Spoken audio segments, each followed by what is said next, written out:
The Mothman Prophecies has, of course, now been made into a movie. The book is back in print. Mothman and all of the creepy doings in Point Pleasant are now debated in magazines and over the internet. So it's only fitting that John Keel and the Mothman be represented here as well. But when I first told Keel that I'd been invited to talk about John Keel and the Mothman, I was sure that he would think that it was a terrible idea. Instead, he said, so talk about John Keel and the Mothman. Use the frog puppet. Hi!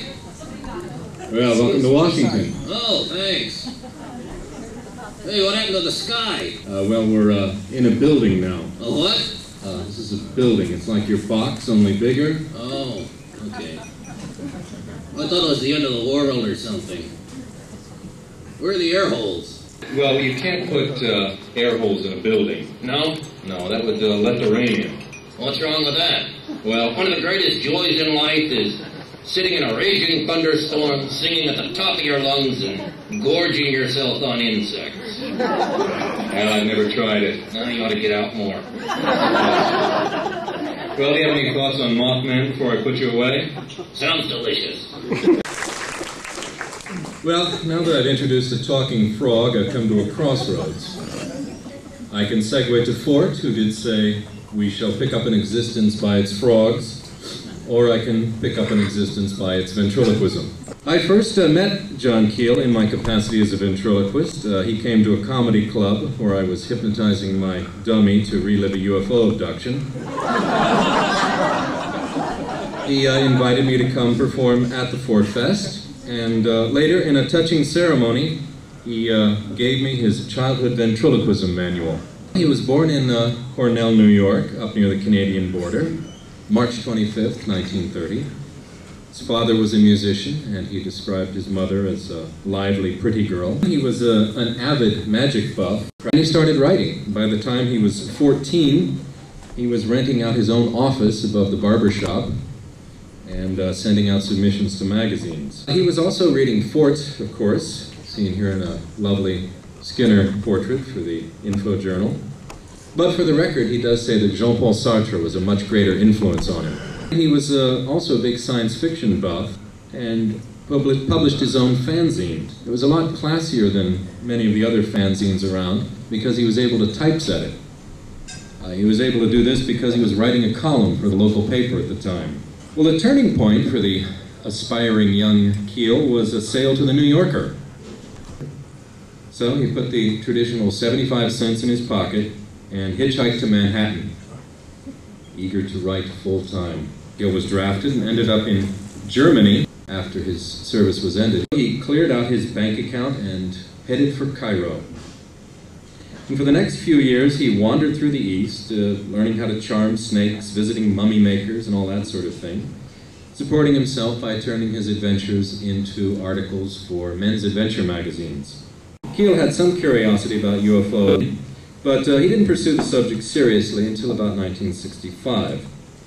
That year, Playboy commissioned him to write the definitive study. Keel was in West Virginia investigating Thomas, a winged cat, but reports of an even more intriguing winged creature started coming in from Point Pleasant. The first major sighting was November 15th. Roger and Linda Scarberry, Steve and Mary Mallette were out driving. That evening, they saw a 6 to 7 foot tall creature with thick legs, long wings, and huge red eyes. And it flew after them, keeping up with the car even when they were driving 100 miles an hour. And Mary Mallette said that it squeaked like a big mouse. They notified the sheriff, who knew all of them and had no reason to disbelieve their stories on general principle. They went back and did not find the creature, but the sheriff's radar went haywire. The sighting was reported in the newspaper, which prompted some earlier reports from November 1st and November 12th. At first, the creature was just called the bird, but soon newspaper reporters started calling it Mothman. Keel collected over 100 sightings over the next year. Many of these sightings were disturbingly similar, and many were bafflingly divergent. Several were more like Bigfoot reports, and one witness suffered the red swollen eyes that are usually seen in UFO cases.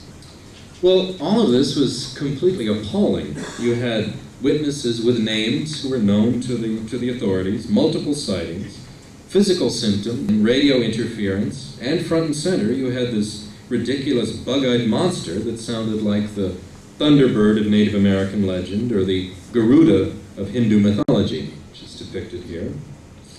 It couldn't be dismissed as just an urban legend, but it was also clearly impossible.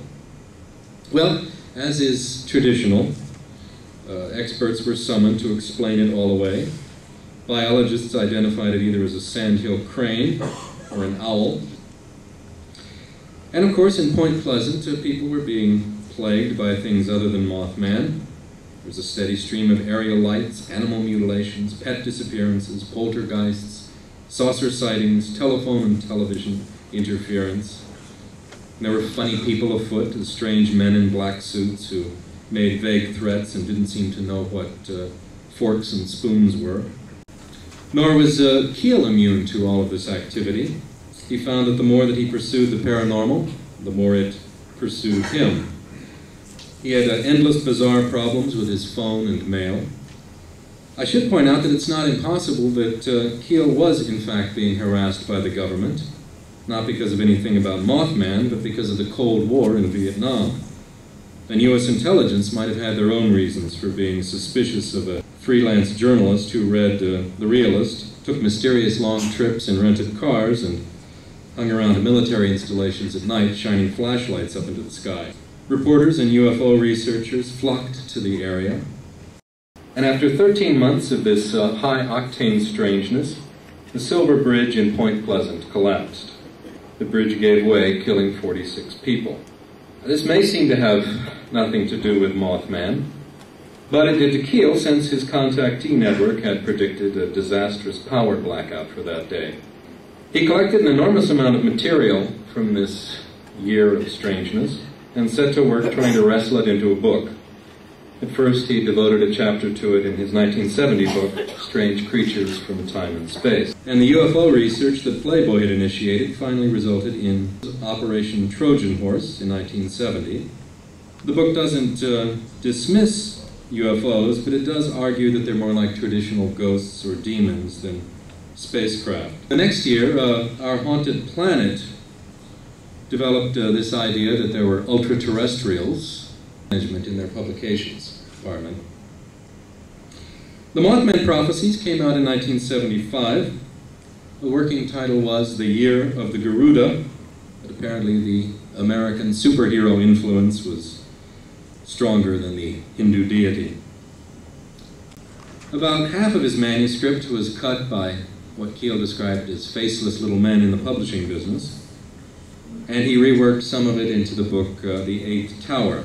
My favorite portrait of Mothman, though, still is the one that Keel put on his own business card. Hollywood showed an interest in Mothman from the beginning, but that contract never seemed to materialize. Instead, scriptwriters happily helped themselves to the ideas in his books. The TV show The Invaders, which was about a reporter trying to warn the world about hostile aliens, was reportedly based on Keel. And in the 90s, Keel further annoyed people in the UFO community by suggesting that the Roswell saucer crash was due to a Japanese balloon bomb, or Fugo balloon. The movie finally did make it to the screen. Judging from some of the articles I've seen on the internet, people seem to think that John Keel is asking us to believe in a winged alien who is an angel of death, which is not really what he was writing about. The film did receive some mixed reviews. Entertainment Weekly was peeved that there was a lack of sex scenes. The New York Times review is devoted to the critics' hatred of Richard Gere. And the New York Daily News was hostile to the whole idea, calling it a long-debunked urban legend.